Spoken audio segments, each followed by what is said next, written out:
Mais um vídeo muito informativo que você confere comigo, Jorge Augusto, aqui no YouTube do Comprecar TV. E dessa vez, pessoal, mais do que uma avaliação, a ideia desse vídeo é servir como uma espécie de guia. Para isso, a gente trouxe aqui o Fiat Gran Siena. Não é nenhuma novidade aí no mercado brasileiro, com uma importante diferença. Esse daqui, hoje, é o único carro vendido no mercado nacional que sai de fábrica com a possibilidade de uma pré-preparação para receber o kit GNV. E o que isso muda na vida do carro? Porque este carro mantém a garantia de fábrica quando você coloca o kit GNV. E o objetivo desse vídeo, mais do que fazer a avaliação aqui do Gran Siena, é ajudar vocês a tirarem uma série de dúvidas que podem existir sobre esse combustível alternativo, que permanece existindo aí no mercado, mas a dúvida é: vale a pena ainda ter um carro com esse sistema?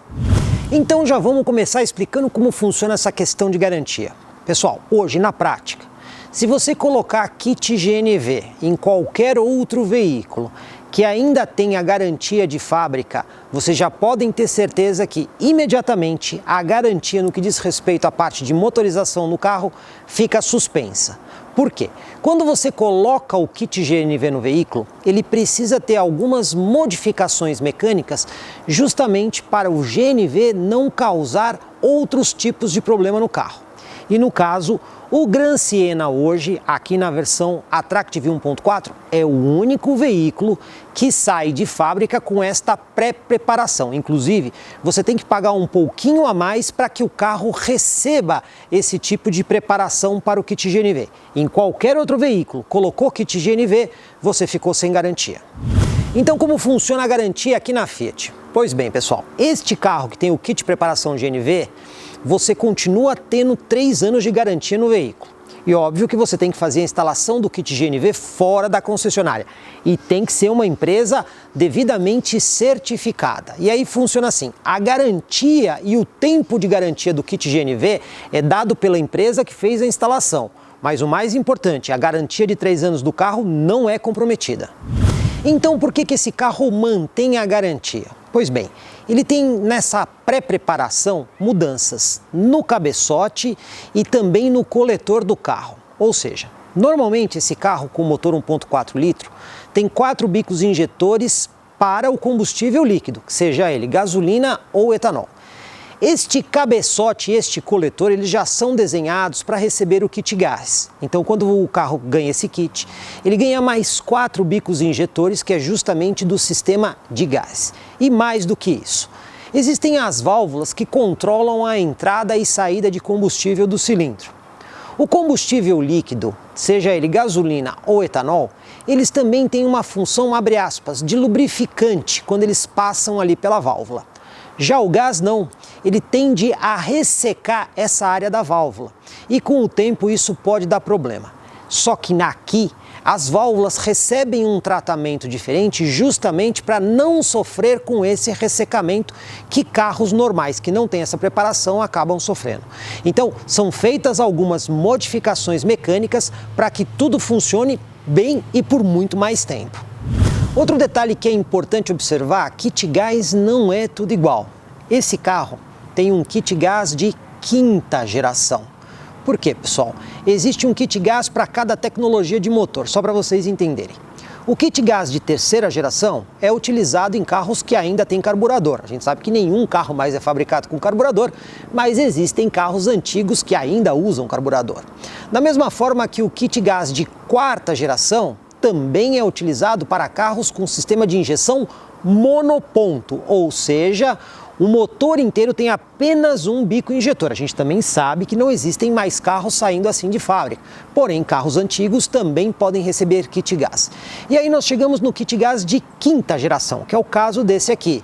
Ou seja, hoje os motores são praticamente todos multiponto, ou seja, um bico injetor para cada cilindro. E o kit gás de 5ª geração é justamente para esse tipo de motor. E o de 6ª geração? Também sabemos que temos carros com sistema de injeção direta de combustível, aquele que o bico injetor injeta o combustível diretamente dentro do cilindro. E aí existe o kit gás também para essa situação de injeção direta, que seria o de 6ª geração. O motor que equipa aqui o Gran Siena, pessoal, já é bastante conhecido aí do mercado brasileiro. Estamos falando do 1,4 litro flex que a Fiat chama aí de Fire. Esse motor equipou durante muito tempo a Fiat Strada de antiga geração e até mesmo na nova geração da Fiat Strada a gente ainda consegue ver esse motor na versão de entrada da picape. Pois bem, as características desse motor são as seguintes.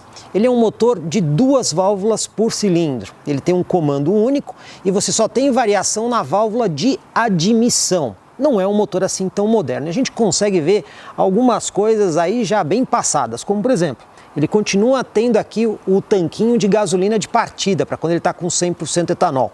Também vemos aqui o reservatório do óleo da direção, que é uma direção hidráulica. Então, como a gente está vendo, pessoal, falta uma certa modernidade aqui nesse motor. E os números também não são tão generosos assim. Com gasolina, a potência máxima dele é de 85 cavalos, com etanol sobe para 88 cavalos. E isso, a potência máxima é atingida a 5.750 rotações por minuto. Quando a gente fala de torque, é 12,4 kgfm na gasolina e 12,5 kgfm no etanol. E o torque máximo é atingido aí a 3.500 rotações por minuto. Como a gente consegue ver, esses números aqui definitivamente não são assim tão generosos para o motor 1.4 Fire. E lembrando, esse motor aqui no Gran Siena está associado a uma transmissão manual de 5 marchas e só para a gente reforçar, a tração é sempre aqui nas rodas dianteiras. Agora, pessoal, e no gás, como é que fica? Pois bem, a gente explicou que esse kit de preparação de gás você faz fora da concessionária. E a Fiat informou pra gente que a potência máxima obtida no gás é de 75 cavalos. A gente consegue ver a instalação aqui da parte do kit gás aqui na frente do cofre do motor, além dos cilindros que são colocados ali no porta-malas. A Fiat não informou pra gente o torque máximo obtido quando o veículo está rodando apenas com gás. Outra informação importante que a Fiat passou para a gente é que, da mesma forma que o kit gás é instalado depois que o veículo sai da concessionária, ele também pode ser retirado no momento da venda do carro. Você pode vender com o kit gás ou até mesmo sem o kit gás. Então, pessoal, como é que funciona essa relação de consumo com gás? Normalmente nós estamos habituados àquela medida de quilômetros por litro. O tanque de combustível líquido do carro, você abastece em litros de combustível, quer seja etanol, quer seja gasolina e até outros veículos que usam aí diesel. Mas e no gás, como é que funciona? O gás é medido em metros cúbicos de gás. E aí, obviamente, você não vai abastecer o gás no tanque do carro. Você precisa instalar cilindros na parte traseira do veículo. E existem vários tamanhos disponíveis de cilindro. Esse carro, por exemplo, está com 2 cilindros, cada um deles com 7,5 metros cúbicos, com uma capacidade total de 15 metros cúbicos. Outra coisa que a gente precisa ter em mente aqui é o funcionamento do motor a combustão. E eu vou voltar lá no passado, onde um carro puramente a gasolina tinha uma taxa de compressão de 10:1. O que é isso? Quando você pulveriza o combustível junto com ar, ele tinha que ser comprimido 10 vezes para ele ter uma detonação ideal, isso no motor a gasolina. No etanol, essa compressão sempre precisou ser maior, em torno de 12 a 13:1, ou seja, pulverizou o etanol mais o ar, você tem que comprimir 12 ou 13 vezes. Só que no gás, para você ter aí uma detonação ideal do gás, essa taxa de compressão deveria ser de 15:1 ou maior.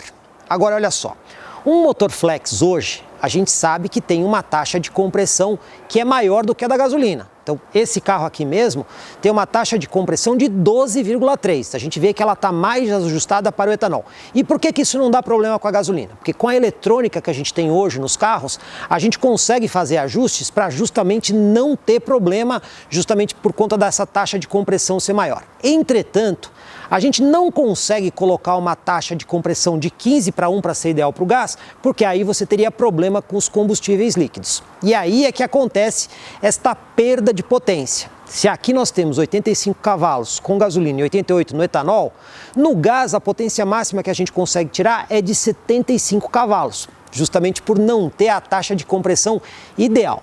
Entretanto, o que acontece? O metro cúbico do gás consegue ter mais energia acumulada do que o litro da gasolina ou o litro do etanol. Então, cada metro cúbico de gás, você consegue fazer muito mais quilômetros do que utilizando o litro da gasolina ou o litro do etanol. E como ficam esses reservatórios para a gente poder colocar justamente o GNV? Como vocês estão vendo, nesse carro aqui nós temos 2 cilindros no porta-malas, cada um deles com capacidade para 7,5 metros cúbicos. Assim, o total aqui são de 15 metros cúbicos.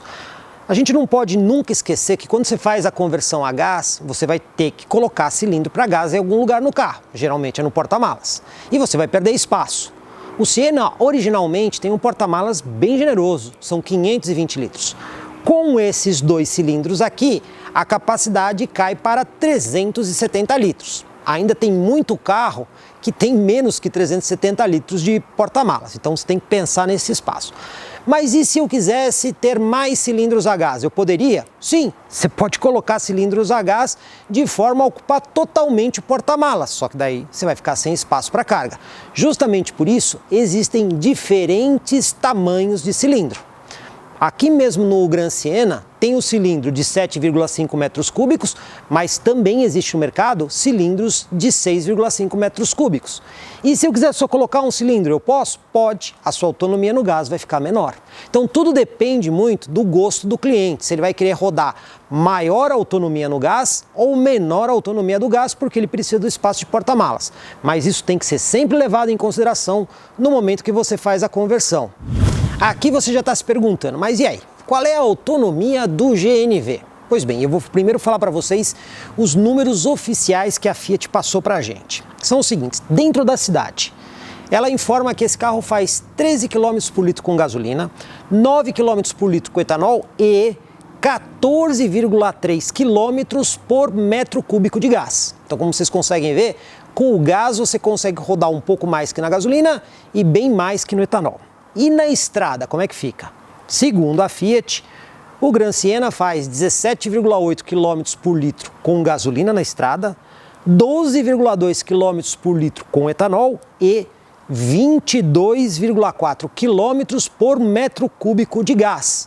Ou seja, na estrada também o gás consegue render mais do que a gasolina. Agora, pessoal, vamos aí para a sopa de numerinhos, então tem que prestar bastante atenção para vocês não perderem nada. Lembra que eu falei para vocês que a Fiat fala de uma média de 17 km por litro na gasolina na estrada com esse carro? Pois bem, eu nunca consegui fazer isso. A melhor média que eu consegui fazer com esse carro na gasolina na estrada foi de 16,5 km por litro. Por que eu estou falando isso para vocês? Porque da mesma forma que às vezes o número de quilômetro por litro pode não bater, o quilômetro por metro cúbico também não. Então vamos lá. Olha os cálculos que a gente fez. O primeiro trecho de medição que a gente fez com esse carro aqui, ele rodou 191,7 km. A média horária foi de 39 km por hora e essa média horária foi obtida em 4 horas e 49 minutos rodando essa distância aqui. Ou seja, foi uma média muito mais de cidade.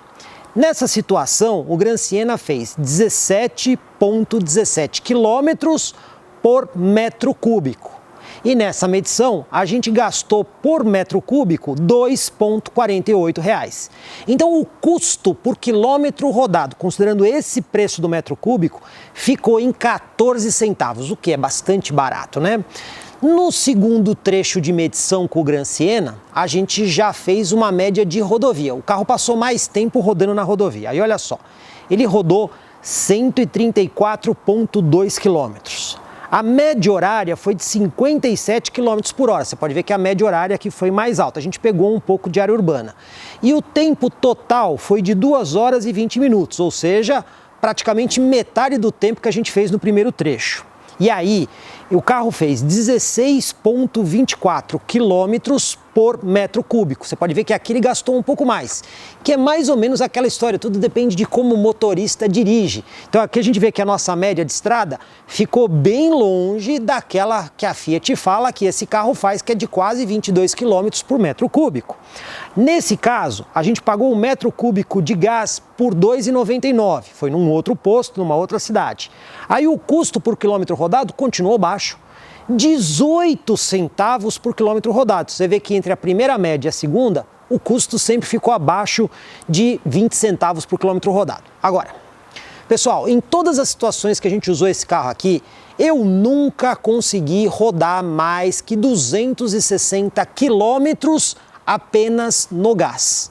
Então a gente rodou ali chegando perto dos 260 km, às vezes a gente rodou um pouco menos, 240, às vezes foi um pouquinho menos, 230, ou seja, todas as vezes que a gente abasteceu, nós não conseguimos passar dessa média. Moral da história, a nossa média aí de quilômetros por metro cúbico ficou ali entre 16 e 17, e a Fiat fala que o carro faz na cidade 14,3 km por metro cúbico e na estrada, bom, esse número foi muito otimista, 22,4 km por metro cúbico. O que a gente constata aqui é que assim, ainda que nós não tenhamos esse número fantástico da Fiat na estrada, a gente consegue ver que o custo por quilômetro rodado aqui no GNV pode ser até 1/3 do custo que a gente tem na gasolina. Só a título de curiosidade, pessoal, segundo o Inmetro, este carro aqui na gasolina, na estrada, faz 13,5 km por litro. De novo, um número bem distante daquele que a Fiat fala, mas ainda assim um número abaixo do que a gente conseguiu fazer, que foi aí um pouquinho mais que 16 km por litro. Moral da história, tudo vai depender do pé da pessoa, mas o ponto principal é, o GNV hoje é muito mais econômico que tanto a gasolina ou que o etanol. Pessoal, tem uma outra questão muito séria que a gente tem que levar em conta quando a gente está lidando com GNV. Num carro normal, você tem um tanque em litros, por exemplo, 50 litros. Você consegue usar esse combustível até secar completamente o tanque. Na hora que você vai abastecer, ou é 50 litros de etanol, ou é 50 litros de gasolina, aconteça o que acontecer, certo? Mas no gás não funciona assim. Porque justamente pelo fato do gás ser comprimível, as coisas mudam em função da pressão e da temperatura. Então qual é a pressão ideal? Vamos lá. Um posto para colocar corretamente o gás nos seus cilindros, eles precisam ter uma pressão de 220 bar, o que é muita pressão. Esses cilindros trabalham normalmente com uma pressão nominal de 250 bar. Agora, a pressão de ruptura desses cilindros precisa ser de 900 bar, ou seja, não existe nenhum posto que tem pressão suficiente para romper esses cilindros.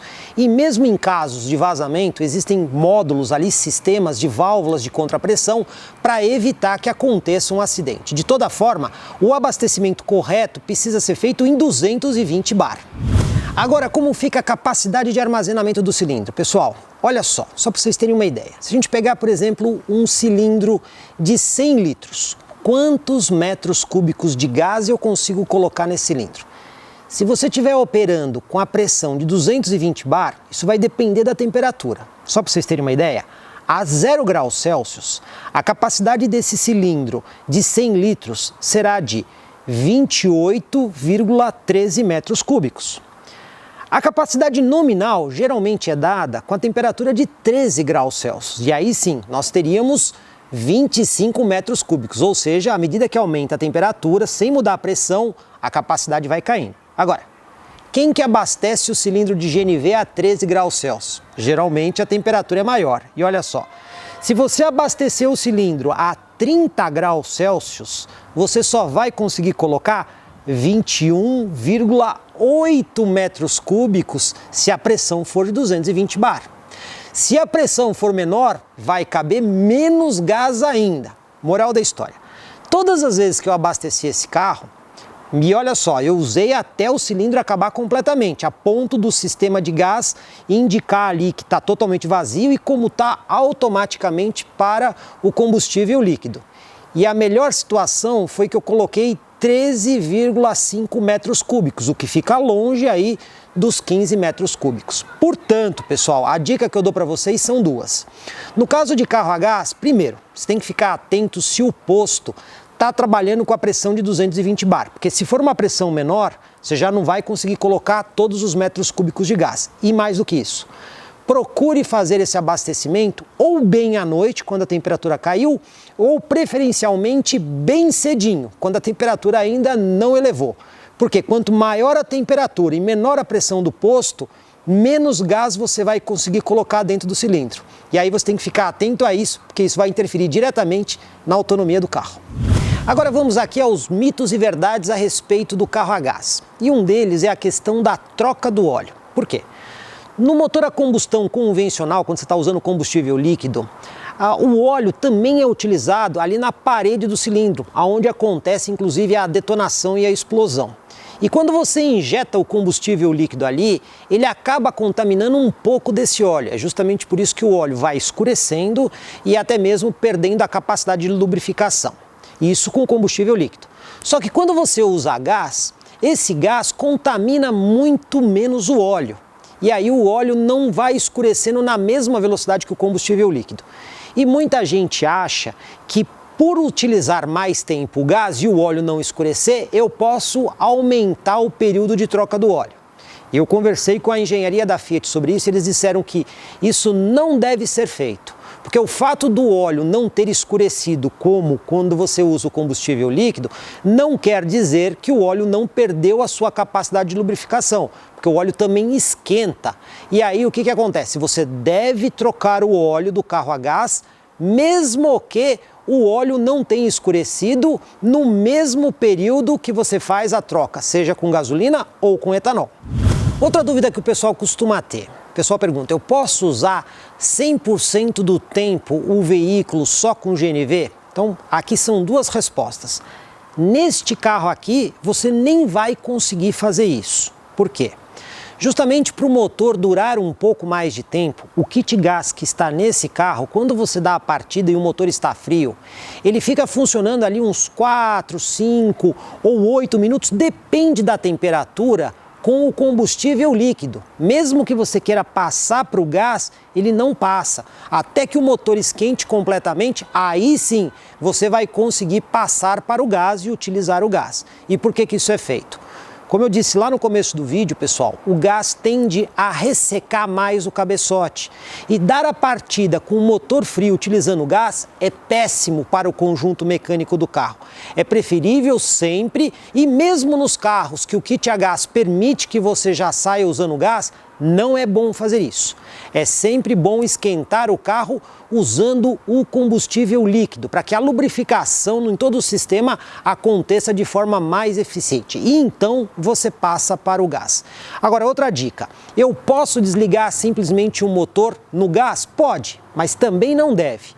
O ideal é que antes de você desligar o motor, você sabe que você vai desligar o motor, faz o seguinte, muda para o combustível líquido, deixa o motor ali funcionando mais 4 ou 5 minutos no combustível líquido e desliga então. Por quê? O combustível líquido ajuda a lubrificar mais as partes do motor. Já o gás, ele tende a ressecar o conjunto. Então, não é indicado você usar o carro 100% do tempo no gás. E outra dica também que eu dou. Essa história de que porque meu carro está no gás, eu vou deixar sempre o combustível na reserva, no tanque, também não é bom. O ideal é que você mantenha o tanque do meio para cima. Por quê? Primeiro, porque o combustível vai evaporar muito menos. Segundo, porque todo tanque de combustível sempre acaba tendo um pouco de depósito no fundo do tanque. E se você deixa o carro sempre na reserva, esse depósito ele vai se formando ali na base do tanque e quando você vai usar o combustível líquido, esses depósitos acabam indo para a linha de combustível. A gente sabe que tem o filtro de combustível, mas ainda assim você acaba saturando o sistema. Então, o ideal é, mesmo que eu use o carro sempre no GNV, mantenha o tanque do meio para cima e a partida sempre. E o desligamento sempre faça com o combustível líquido e nunca no gás. Pessoal, gás é tudo igual? Não. Existem gases diferentes. Só para vocês terem uma ideia, este carro aqui usa o GNV, gás natural veicular, que também é mais conhecido como gás metano, ou seja, ele tem uma cadeia de hidrocarboneto. A característica desse gás é um gás muito mais leve, que quando ele escapa no ambiente, ele flutua com muito mais facilidade e também se dissipa melhor no ar. A capacidade de explosão dele é menor.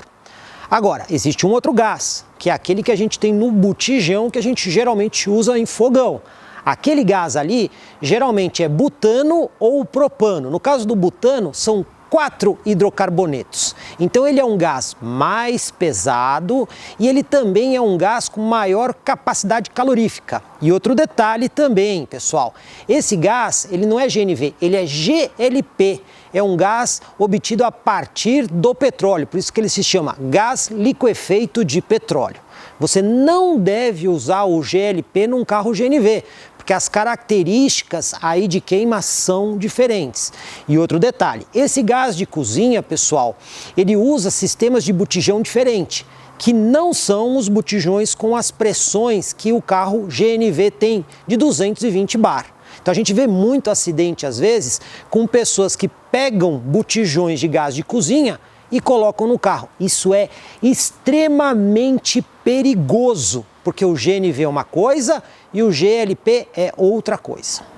Também não podemos esquecer que o gás utilizado no botijão de cozinha, o tal do GLP, ele é mais pesado.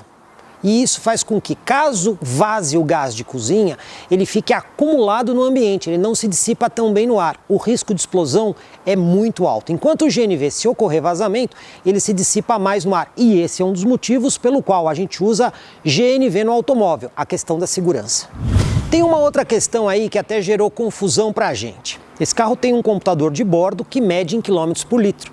Inclusive, ele mede o consumo instantâneo. Agora, quando você está usando o gás, esse computador de bordo continua medindo consumo instantâneo e até a média de consumo só que em quilômetros por litro. Entretanto, essa medição não tem nada a ver com o que está acontecendo realmente no gás. E por que isso acontece? Bom, eu fui falar com a Fiat e a explicação que eles deram para a gente é bem interessante.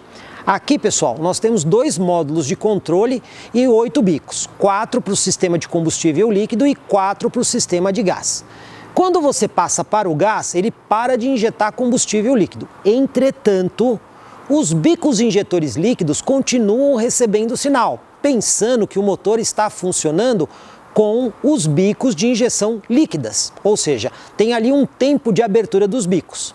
E esse tempo de abertura dos bicos versus a rotação do motor é que faz o cálculo do computador de bordo. Entretanto, o carro está funcionando com gás, que é um outro sistema que não está conectado nesse computador de bordo. Então, mesmo quando você está usando o carro com gás, que está fazendo uma média completamente diferente em quilômetros por metro cúbico, o computador de bordo continua pensando que o que está funcionando é o sistema líquido. Por isso que o computador de bordo continua funcionando, mas você deve descartar aquela informação, porque aquela medição que está aparecendo ali nada tem a ver com o consumo do gás que está sendo gerenciado por outro módulo de injeção.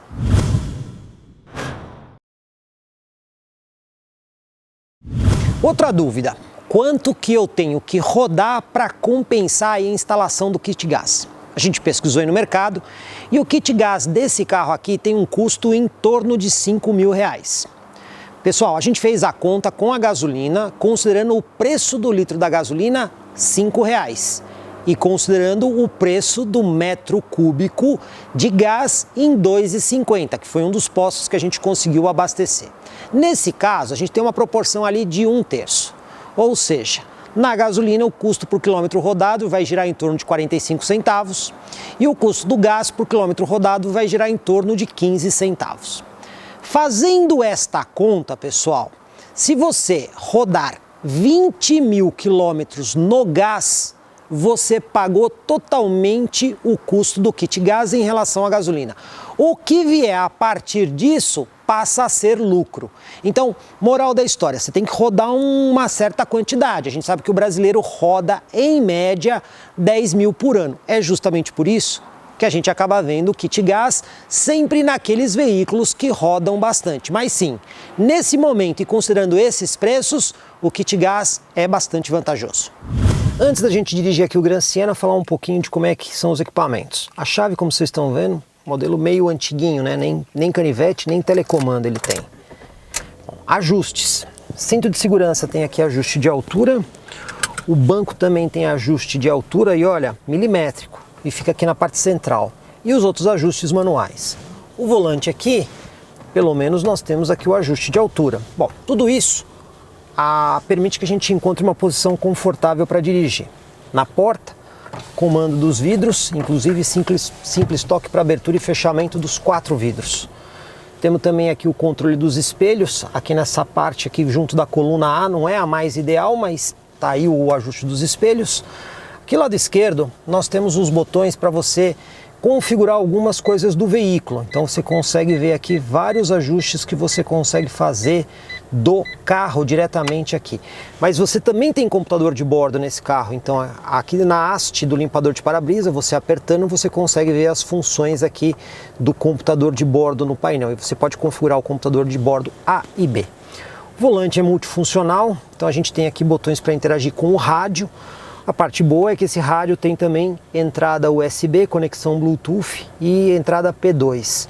O ar-condicionado é manual.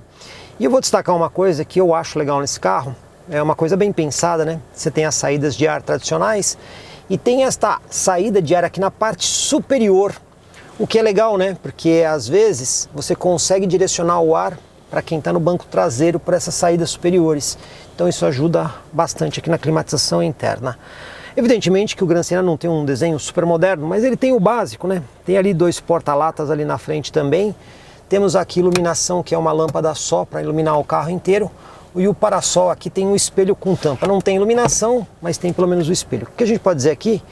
Ele tem o essencial para conforto, considerando um projeto que é relativamente antigo. Hora de dirigir o carro? Bom, pessoal, esse carro aqui não tem câmera de ré, né? Então você tem que tomar bastante cuidado na hora que você está fazendo aí as manobras. Afinal de contas, é um projeto mais antigo mesmo, né? O volante tem assistência, mas não é tão leve assim, então a gente precisa ficar prestando bastante atenção aí nos obstáculos, né, para não ter nenhum tipo de problema. Mas como vocês estão vendo, a gente conta aí com um sensor de estacionamento traseiro, o que acaba sendo aí um plus na hora de fazer as manobras. Agora vamos fazer o teste de lombadas e tachão, lembrando que a gente já tem um vídeo no canal que explica por que a gente faz esse teste, né? O objetivo aqui é ver como é que a suspensão se comporta e até mesmo a resistência do carro nesses pisos péssimos que nós temos no Brasil, né? Então vamos primeiro aqui no teste de tachão. Vamos ver aqui como é que o carro se comporta no teste de tachão primeiro. Vamos lá? Vamos alinhar aqui com os tachões. Olha, vou dizer para vocês, pessoal, que apesar de ser um projeto bem antigo, suspensão bem preparada para esse tipo de coisa, absorve muito bem a irregularidade dos tachões e o carro é confortável, tá? E o isolamento acústico também é muito bom, tá? Tudo isso são coisas que, apesar de ser um projeto antigo, a gente consegue ver valor no projeto, né? Vamos agora na primeira lombada, 30 por hora, vamos ver como é que o carro se sai aqui, né? Vamos lá, acertando aqui a velocidade em 30 por hora, vamos lá, primeira lombada. Olha, passou bem, suspensão bem acertadinha, confortável, não fez barulho, não bateu e não raspou. Vamos ver a segunda lombada 30 por hora, vamos ver aí como é que ela sai. Olha, pessoal, segunda lombada, de novo, passou sem bater e sem raspar.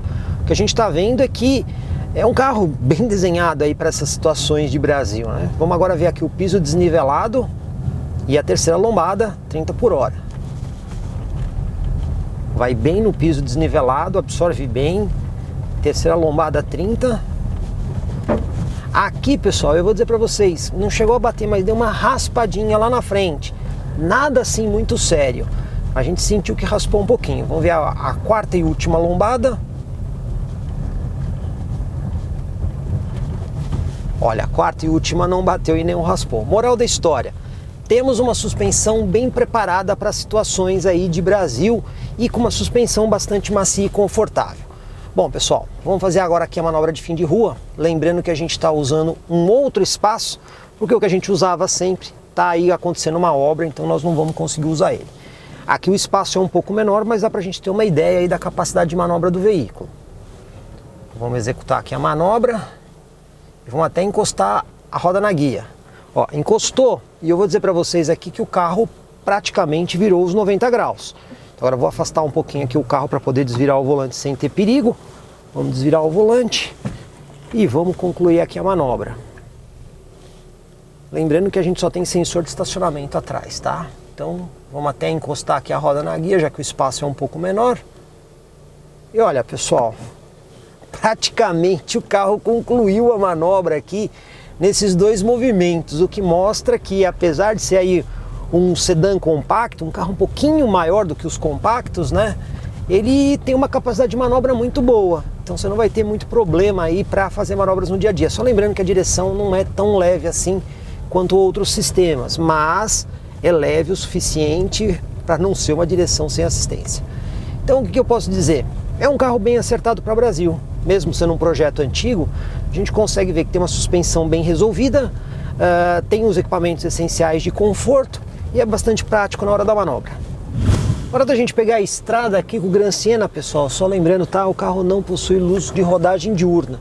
Então, dependendo do tipo de rodovia que você for utilizar, precisa ligar aqui o farol. A gente sabe que o motor aqui não é muito potente. Inclusive, nós estamos usando ele com combustível líquido. Mas eu vou dizer para vocês que nessa utilização assim mais urbana ou semi-urbana, você não sente tanta falta de potência, tá? Evidentemente, temos aqui um motor aspirado. Mas para o dia a dia, eu vou dizer que o carro atende muito bem. Vamos aproveitar agora na estrada, já para a gente ver como é que fica a relação de velocidade versus rotação do motor aqui em quinta marcha. Nessa situação aqui onde você vai fazer a aceleração para a rodovia, aí aqui você já sente um pouquinho de falta de potência do conjunto, né? Não é um motor assim super potente, mas de novo, a proposta desse carro também é outra. Bom, em quinta marcha, já estamos aqui a 100 km por hora e vamos ver a rotação. A gente tem aqui a 100 km por hora um pouquinho mais que 3.000 giros, praticamente 3.000 giros, o que é uma rotação relativamente alta, como a gente está vendo aqui. Agora, vamos acelerar aqui para 120 e vamos ver agora como é que o carro chega. 120 km por hora. Aí a gente tem aqui mais que 3.500 rotações, ou seja, definitivamente não é uma rotação baixa e a gente acaba escutando um pouco o ruído externo, né? E até mesmo o ruído do motor um pouco aqui dentro da cabine. Bom, pessoal, vamos tentar fazer aqui a nossa retomada, sempre no mesmo ponto da estrada com o ar-condicionado ligado. Vamos reduzir aqui para 60 por hora já em terceira marcha e acelerar tudo. Vamos lá, ó. 60, terceira marcha. Vamos lá, 60, acelerando. A gente vê que o motor leva tempo a ganhar a velocidade, ó. 90, 100, 110.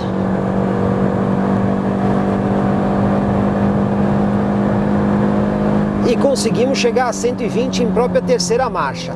Bom, a gente viu que o motor urra bastante, mas assim, não tem uma super potência, mas eu consigo dizer, efetivamente é melhor do que um carro 1.0, por exemplo.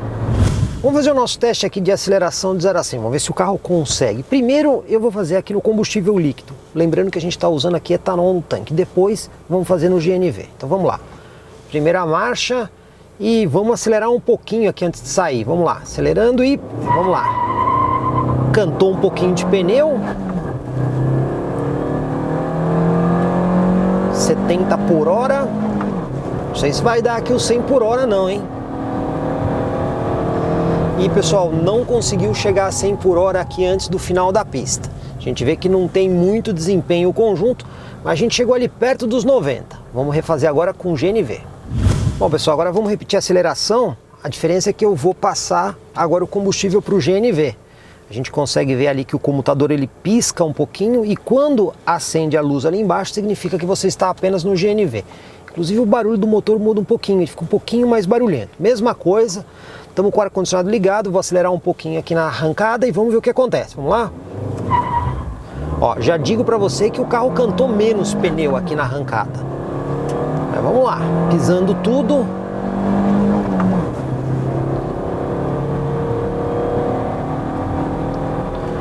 Olha pessoal, eu tive a impressão aqui no 0 a 100 que a gente teve praticamente o mesmo resultado com as duas situações. Difícil dizer porque a gente não tem a cronometragem, mas o carro também não chegou a 100 km por hora. Para mim pareceu muito parecido as duas situações, mas isso a gente tem que conferir depois no dinamômetro. Bom pessoal, dirigindo o carro na estrada, tirando essa questão do isolamento acústico que não é tão primoroso assim, é importante observar que a gente tem uma suspensão bastante macia aqui no Siena e isso é bom para o conforto, só o isolamento acústico que poderia ser um pouco melhor, mas de novo, não vamos esquecer que é um carro de um projeto antigo. Agora, falando especificamente do combustível líquido para o GNV, a qualquer momento você pode fazer a mudança. Então basta, agora que nós estamos, por exemplo, usando o combustível líquido, Se você quiser usar o GNV, basta apertar o botão aqui embaixo. Ele vai piscar os LEDs ali da quantidade de combustível que tem no GNV. E no momento que o LED para de piscar e ficar aceso, significa que você está usando o GNV. Se quiser voltar para o combustível líquido, basta apertar de novo o botão, que quando ele acende apenas a luzinha amarela, ele vai para o combustível líquido. O ideal é que você faça isso com uma velocidade constante ou que você não esteja acelerando o veículo, tá? Fazer isso durante a aceleração não é bom, até porque ele até demora um pouco para fazer a troca do combustível. Mas você pode fazer isso com o carro em movimento, com o carro parado, não tem problema nenhum e não causa nenhum dano ao sistema. Como sempre, eu procuro trazer aí uma coisa diferente para vocês. E olha só, pessoal, dessa vez a gente trouxe aqui o Gran Siena 1.4 Attractive com o kit GNV na SFI Chips aqui em Sorocaba, que é a nossa parceira para as nossas medições oficiais do dinamômetro. E mais uma vez eu trouxe aqui para vocês o Norberto. E aí, Norberto, beleza? Fala, Jorjão, tudo bem? Show. Como é que tá?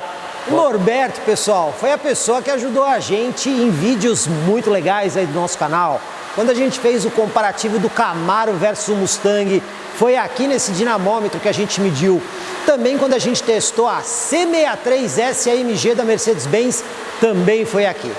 Só que agora chegou a vez da gente esclarecer dúvidas que vocês têm até sobre potência do GNV.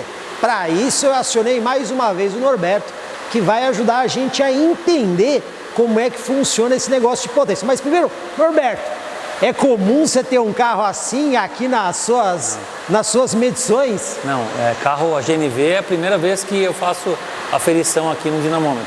Primeira vez que você está fazendo um GNV. Olha aí que legal, né, pessoal? A gente está sempre inovando com as coisas.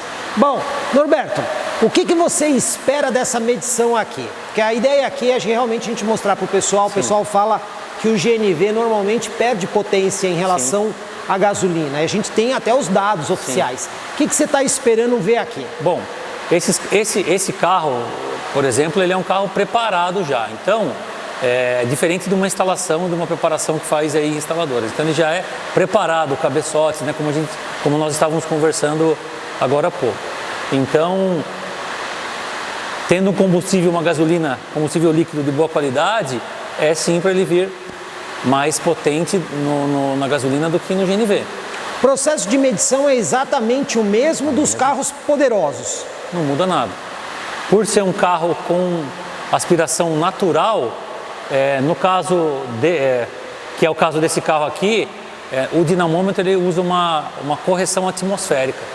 Tá? Para poder fazer a compensação. Para fazer uma compensação que ele eleva o nível do mar. Tá? Então, em carros aspirados é feito dessa forma, independente do combustível que utiliza. Bom, pessoal, então agora o que nós vamos fazer é o seguinte: o Norberto vai assumir aí o controle da nave e nós vamos fazer várias passagens, tanto no GNV quanto na gasolina. Vamos ver que resultado vai sair de tudo isso.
Acabamos de fazer a aferição aqui do motor do carro com a potência e olha só lembrando, pessoal, a gente fez a aferição com o GNV e com gasolina comum. Mas antes vamos falar os números da potência que a Fiat declara. Ela fala 85 cavalos com gasolina a 5.750 rotações por minuto, potência máxima no etanol de 88 cavalos na mesma rotação e 75 cavalos no GNV com a mesma rotação. Bom, vamos ver o que a gente aferiu aqui. Norberto, começando pelo GNV, quais foram os números que você encontrou? Bom, Jorge, vamos lá. Ele foi aferido em terceira marcha, as duas passagens. E no GNV a gente aferiu 72,8 cavalos nas rodas. 72 cavalos nas rodas. A 5.390 rotações. Ou seja, está bastante próximo aqui dos 5.750. Sim, porque carros com câmbio manual e tração dianteira, nós temos no máximo estimativa de perda de 10%, no máximo.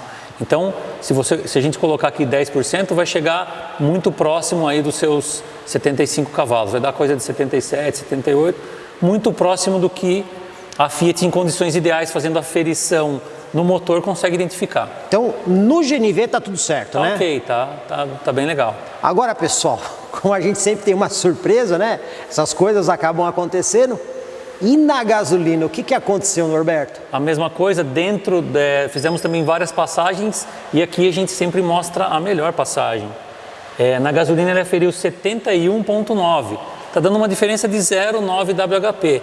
Que não é tão grande, mas é menor do que o GNV. Ou seja, na gasolina ele teria que ter dado aí uma potência de 85 cavalos. Então, ele tá muito mais baixo. Com perda de 10% era para ter ferido algo perto de 80 de roda. Ok.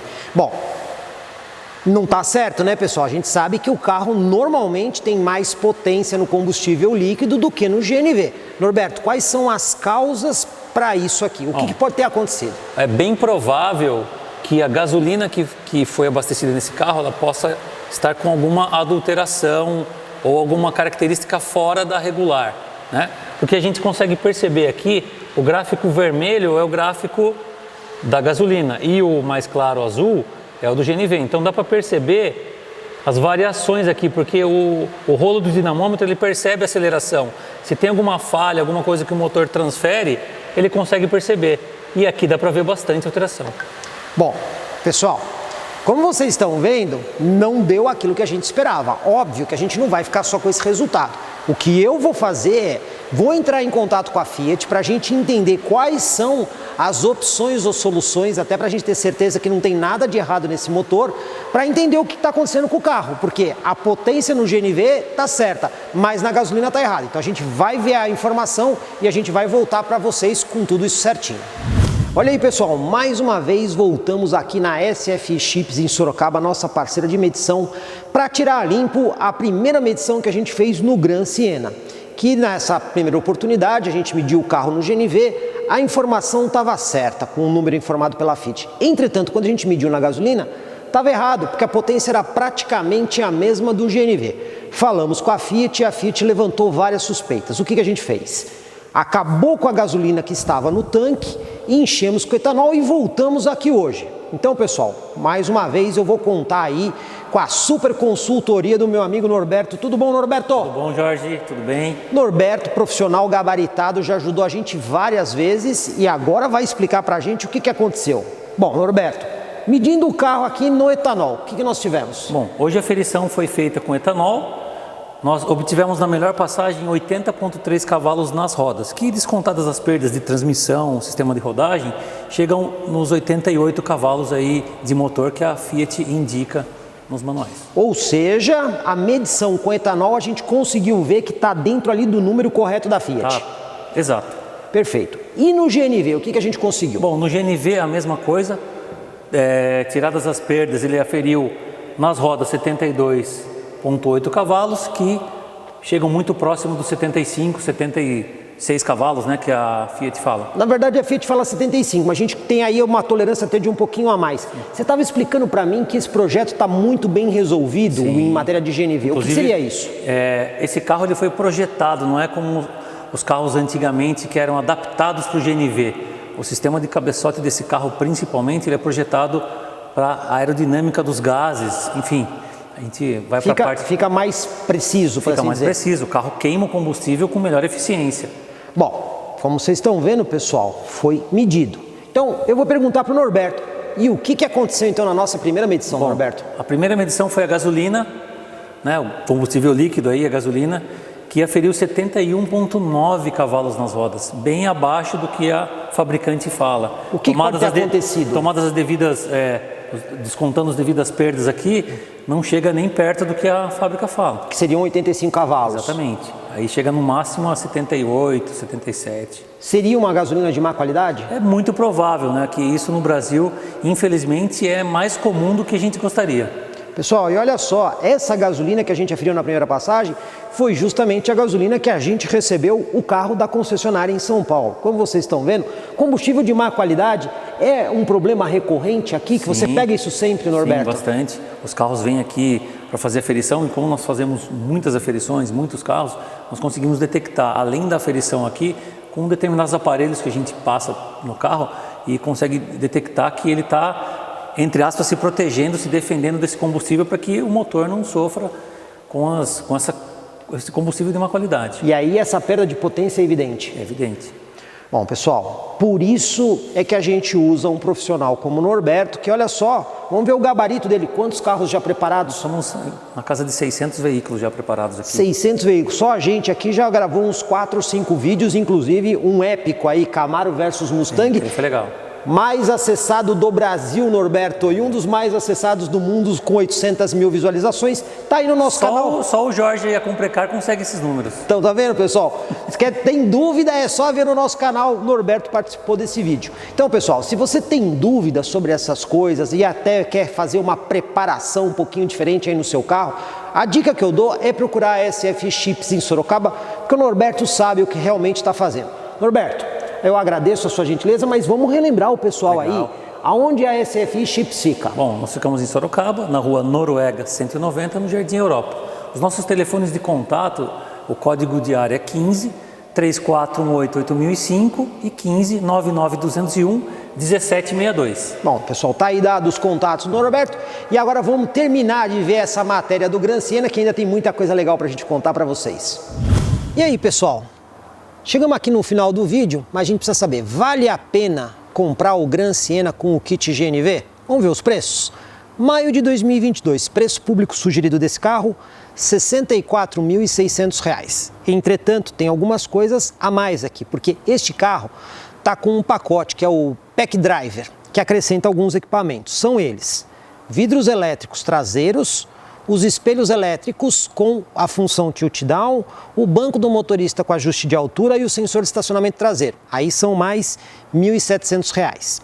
Também precisamos incluir o kit de predisposição do GNV, que custa R$ 775 na Fiat. Além disso, precisamos somar também mais R$ 5.000 aí do kit GNV do carro. Com tudo isso somado, continua valendo a pena? Olha só. Temos que olhar de duas formas. Para o usuário final, talvez não seja bem interessante. Por quê? Se você não rodar bastante, não vai compensar. E outra coisa, a gente sabe que o Gran Siena já é um carro relativamente cansado tecnologicamente. Falta aqui tecnologia, até mesmo elementos de segurança, como mais airbags, aqui são só 2, programa de estabilidade eletrônico, entre outras coisas. Então, o consumidor final acaba achando veículos mais interessantes do que esse daqui. Agora, para o profissional, aquele que roda bastante, vamos falar aí um transporte por aplicativo, ou até mesmo carros de frota de empresa que precisam rodar bastante. Aí vale muito a pena pensar aqui no Gran Siena. Afinal de contas, rodou mais que 20 mil quilômetros, já pagou o kit gás, a partir daí é só lucro. E outra, temos pelo sim, pelo não, um carro bastante consolidado com uma manutenção barata. E para quem vai fazer esse tipo de conta por quilômetro rodado, vai valer muito a pena. Mas aí é o segmento profissional que tem que procurar esse carro aqui. E aí, pessoal, gostou aqui do Gran Siena com essa opção de GNV? Vou dar uma dica muito legal. Procure as concessionárias Fiat do Grupo Tempo. Lá você vai ter o melhor atendimento e certamente a melhor condição para sair aqui com o Gran Siena, com o kit GNV e economizar muito com o custo por quilômetro rodado. E aí, pessoal, gostou do vídeo? Por favor, deixa o seu like, assim a gente sabe que você está aprovando o nosso trabalho. E se você não se inscreveu, faça isso. Afinal, matérias super detalhadas assim, só comigo, Jorge Augusto, aqui no YouTube do Comprecar TV.